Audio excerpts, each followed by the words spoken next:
Hi there, my name is Wesley Rose. I'm here today to talk to you about some basics of photography.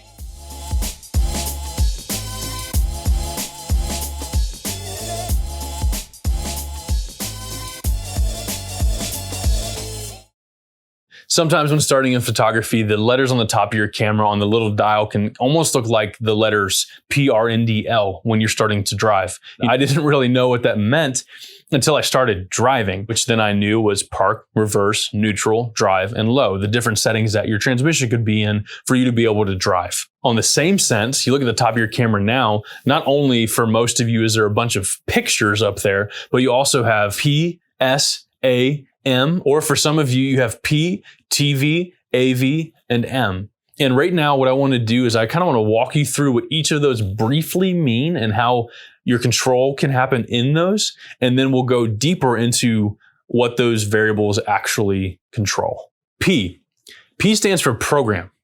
Program is simply a mode where you have manual controls, but most things are actually still automatic. The main variable that you control in P or program mode is your ISO.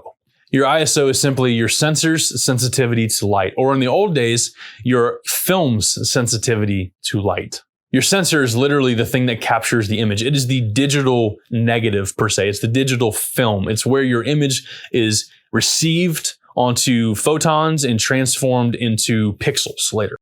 S or TV. S or TV stands for shutter speed or time value. Shutter speed or time value mode allows you to control the variable of your shutter speed. Your shutter speed is also recorded in fractions of time. What is your shutter speed? Your shutter speed is simply the speed at which your image is captured to your sensor. The next one you have is A or AV, which is aperture or aperture value. So in A or AV mode, you're simply controlling your aperture. And what your aperture is it is your iris, which is also compared to your pupil of your eye, but it's mainly the opening at the back of your lens. And what that does is it controls three things. It controls the amount of light let in to your camera. It controls your depth of field.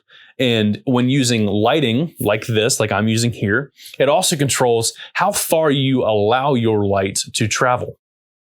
Wow, that is a lot to learn. And yes, it really is. I'm sure that for most of you, just like I did when I first started having these conversations with people who were more proficient in these areas than I was, really what it felt like was drinking from a fire hydrant. And it was just overwhelming. I didn't understand what they were saying. And they kept telling me, trust me, one day it'll just click. One day you'll get it. One day it'll make sense. And for me, that one day took many months and probably close to a year and some change before things clicked. But I promise you, in seeing this video over and over again and watching it over and over again and taking time to understand what I'm saying and taking time to explore, to dig deeper and time for training, you truly will have a time where it just clicks, where it just makes sense, where something goes off in your mind and you're like, I understand the correlation. I understand how to get what I want. I understand how to get what I need. And I understand how to fix it if I mess it up. Because trust me, in this process, you will mess up a lot of things, but it is okay. You cannot have success without failure. I believe that you will become the best photographer that you possibly can be if you just continue to invest in yourself and keep training because it works.